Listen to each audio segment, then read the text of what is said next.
Hey there, Sharon Horne-Ellstrom here. Welcome to day 1731 of What You Up To Now, documenting the journey as I originally transitioned in 2017 from following my divorce, brick and mortar corporate world of business to the online world of business. And I, like so many others my age, grew up without the internet. And so I grew up in corporate America and running my own businesses on the side. Always had a side hustle for as long as I could remember. Since I was 13, I had a business, was running some kind of business or entrepreneurial adventure, some big, some small, some good, some bad, some super successful, some absolute total flops, which gives you a lot of experience.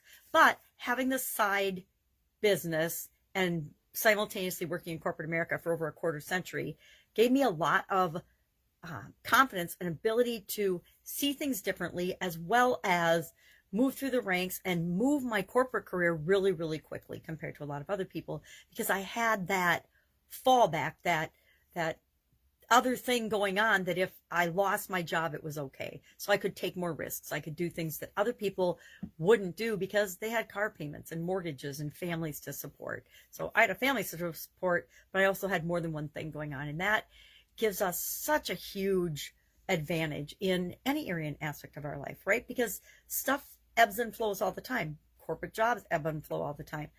Look at the job market in the pandemic. I mean, millions and millions of people that never ever had any reason to feel insecure or doubtful about their employment all of a sudden found themselves at home with their kids, homeschooling them with no income coming in, or the supplements from the government, or what's it called? When you lose your job. Anyway, whatever that's called, when you lose your job, unemployment. Like, I couldn't think of unemployment. And unemployment's, a couple $100 a week, I think. And most people are making a lot more than that when they're employed and when they're working. So there's a lot of lessons to be learned from the pandemic, many of which are we have to be able to sustain and take care of ourselves and those we love and care about. And we need to find ways to do that. And I've always believed that having multiple streams of income, different ways of having money coming into our lives, is critical and important. So we talk about that a lot.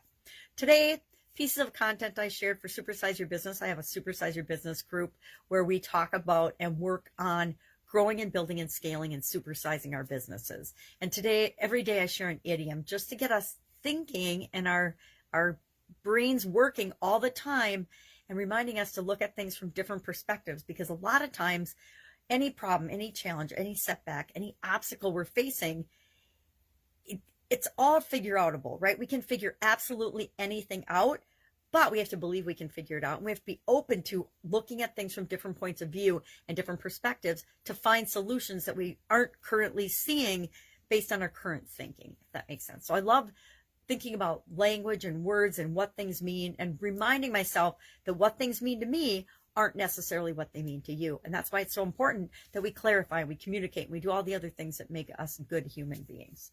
So today, everything is going to be all right was our idiom to coincide with the right paradox. And basically the right paradox says, and I'm going to look because I kind of meat-axed it when I was explaining it in Supersize Your Business today. It says, the more convinced someone is that they're right, the less they probably know, meaning the less they probably know about the subject that they're talking about. Think of any conversation you've had with anyone about politics or religion or whatever. They will share their opinion or regurgitate what they've heard, and I'm guilty of this too on occasion, as if it's absolutely true and right. And you can argue right versus wrong, or right as in true and factual, and it's the way it is. And then I just think about all of the millions and billions, I don't know if there were billions of people back then, but millions of people that used to think the world was flat. And then technology and science advanced, and we realized, oh no, we're living on this round ball. It's not flat at all. So information comes in all the time, and it's up to us to think for ourselves and say, well, what does it mean? What does it mean to me? And we can share our opinions and our thoughts on a topic, but I know that the more I convince I'm right about something, the more I need to ask myself, well, how do I know? Do I really know? What evidence do I have to back up my thoughts and beliefs about something? And this applies to our beliefs about anything and everything, including ourselves, right? How many of us have conflicting or false beliefs. Like everybody, very few people have worked on themselves enough to have eliminated all false beliefs, all shortcomings, all misinformation from our minds, our brains, both conscious and subconscious level, right? We might think we got everything together in every area and aspect of our life, only to discover that there are little niggling, conflicting beliefs that we've had since we were a kid. We had one bad traumatic experience that we linked all kinds of stuff to that we're not even aware of. So I actually really I love the song. It's a country western song, Everything's Gonna Be All Right, by David Lee Murphy and Kenny Chesney. I think it came out in 2017, which was a really good time for stuff to come out, because for the last decade or so, probably longer, maybe a couple decades, there's been a lot of strife and turmoil in our lives. And a lot of it's manufactured and created intentionally to make us not think for ourselves and to control us and get us to think in certain ways. But we have to always remind ourselves and ask ourselves, if somebody is trying to control the way I'm thinking, why is that? What's behind it? And can I trust and believe anything that they're saying? Probably not. And that's why I have to find different ways to think for myself and show up in the world the way I want to show up in the world. And each and every one of us needs to do that. We can do it.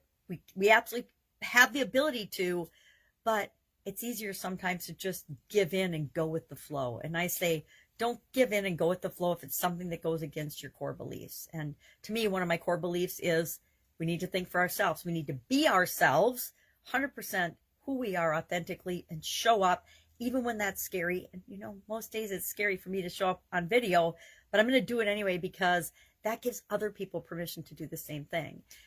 If we do the thing we're afraid of, pretty soon we're not afraid of it anymore. I mean, I'm not really that afraid to show up online anymore. I mean, sometimes my makeup's really bad, and the worse my vision gets, the worse my makeup gets. At some point, I'm going to have to tip the scale, and I'm going to have somebody do my makeup for me before I can show up on video. But I like to do things in my own time frame, so I don't want to give up on that yet. Gave up driving, which was huge, and, kind of had to.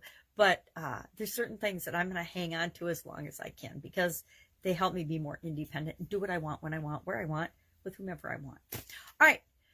Everything's going to be all right. The right paradox. Think about it today. Think about when you're thinking you're absolutely right about something. Oh, I'm so right about this. And I think back to this one, just reminded me, thinking back to like in high school, when you think you know it all. Oh my God, I thought I knew so much in high school. And even the first couple of years of college. Oh, I was so right about everything, and so cocky and so arrogant. And I'm like, it just makes me cringe when I think about some of those experiences and some of the times I showed up and how I showed up. I'm like, God, what an ass.